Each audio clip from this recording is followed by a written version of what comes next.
Shalom. Perenungan kita hari ini akan kita dasari dari Yosua pasal 24 ayat 15. Demikian dikatakannya. Tetapi aku dan seisi rumahku, kami akan beribadah kepada Tuhan. Amin. Demikianlah pembacaan firman Tuhan, kiranya memberkati setiap kita semuanya. Para sahabat inspirasi, kalau kita merenungkan tentang kehidupan sebuah keluarga itu ibarat seperti perahu. Kalau di luar tidak menghadapi badai, tetapi ketika berjalan di tempat yang nyaman, tetapi dayungnya nggak kompak, maka perahu itu akan mudah karam. Tetapi kalau Tuhan menjadi nahkodanya, badai sebesar apapun yang muncul nggak akan membuat tenggelam sebuah perahu atau keluarga kita.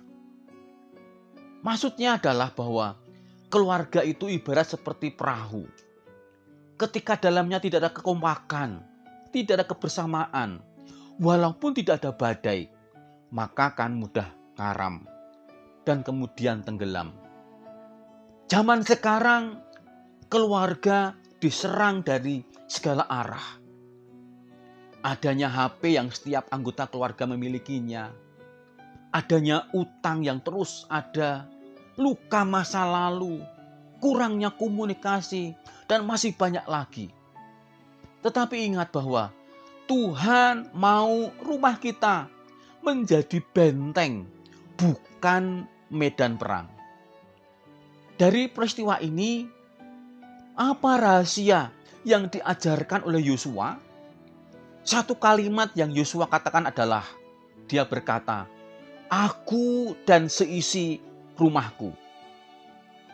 Dari perkataan Yosua ini, kekuatan keluarga dimulai dari keputusan seorang kepala keluarga. Nah, jadi apa yang perlu kita renungkan hari ini? Yang pertama adalah kekuatan dari sebuah keluarga ya adalah adanya bimbingan, tuntunan yang berdasarkan firman Tuhan dalam sebuah kehidupan keluarga. Ulangan 6 ayat 6-7 berkata demikian. Apa yang kuperintahkan kepadamu hari ini, haruslah engkau perhatikan. Haruslah engkau mengajarkannya berulang-ulang kepada anak-anakmu. Demikian dikatakan dalam Ulangan 6 ayat 6-7 bahwa keluarga yang kuat adalah adanya firman Tuhan yang ditanamkan di dalam anggota keluarga terus-menerus. Sehingga kehidupan keluarga itu hanya Tuhan yang terus memimpin dan mempengaruhi hidupnya. Keluarga kuat bukan yang gak pernah adanya pertengkaran. Tetapi keluarga yang kuat ketika di dalamnya ada firman Tuhan. Ada kuasa Tuhan yang terus memimpinnya. Kenapa hal ini penting? Karena anak gak butuh orang tua yang sempurna. Anak butuh orang tua yang membawa mereka kepada Tuhan. Yang sifatnya adalah, yang hidupnya adalah, yang adanya adalah sempurna. Mazmur 127 ayat 1 berkata demikian. Jikalau bukan Tuhan yang membangun rumah, sia-sialah usaha orang yang membangunnya. Rumah yang pondasinya pasir, retak kena hujan. Rumah yang fondasinya batu, yaitu Yesus Tuhan, maka kekuatan itu muncul. Maka kekuatan rumah tangga itu akan terbangun selama-lamanya. Matius 7 ayat 24-25 menerangkan tentang adanya sebuah misbah keluarga, yaitu semen kekuatan sebagai pondasinya, yaitu firman Allah.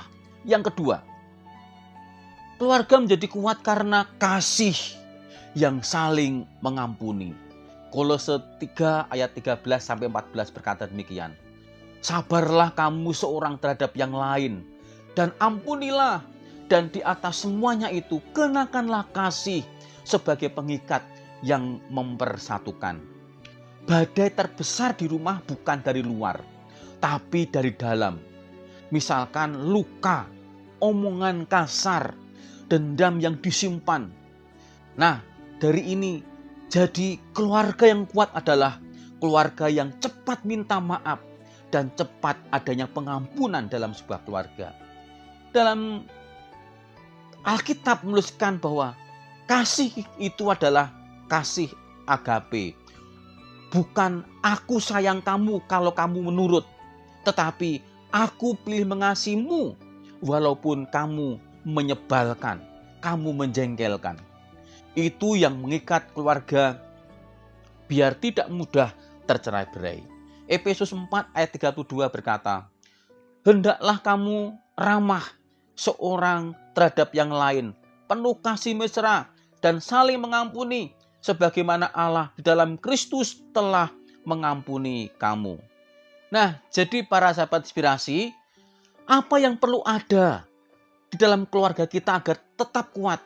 Ada 3 hal hari ini kita pelajari adalah, pertama, adanya didikan yang benar berdasarkan firman Tuhan dalam keluarga.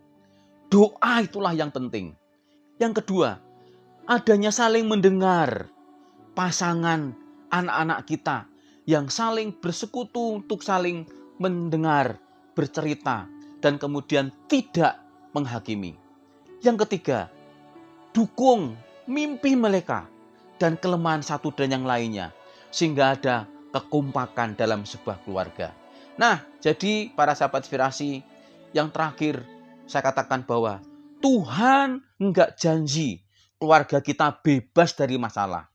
Tetapi Dia berjanji kalau Dia pusatnya, Yesus adalah pusatnya.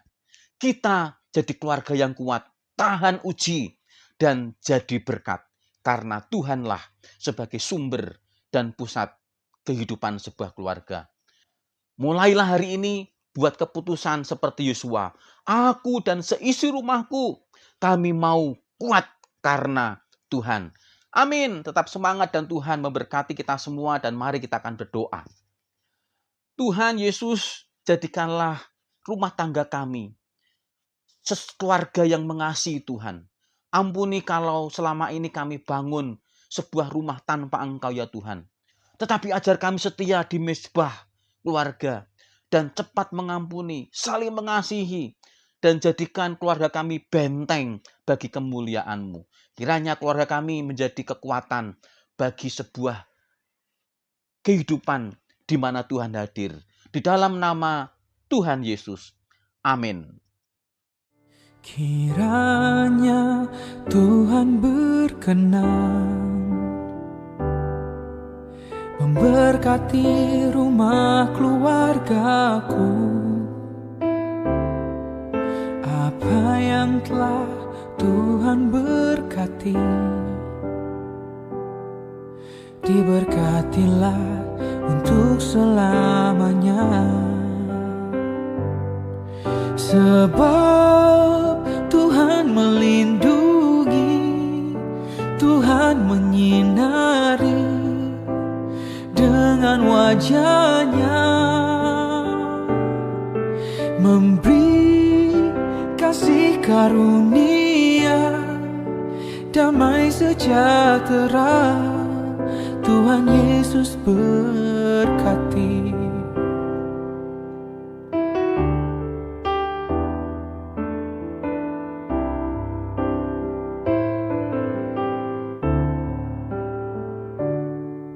Kiranya Tuhan berkenan memberkati rumah keluargaku.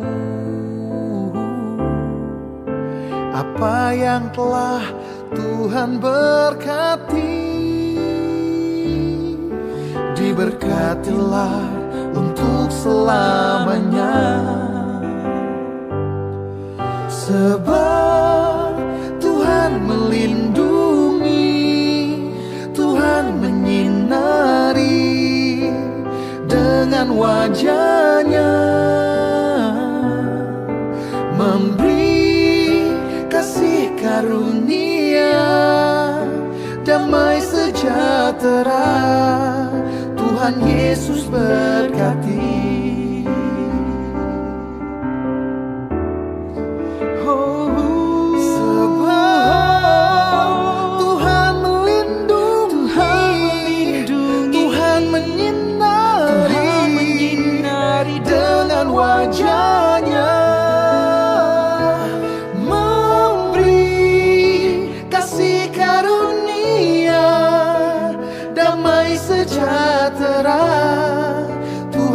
Yesus berkati. Memberi kasih karunia, damai sejahtera, Tuhan Yesus berkati.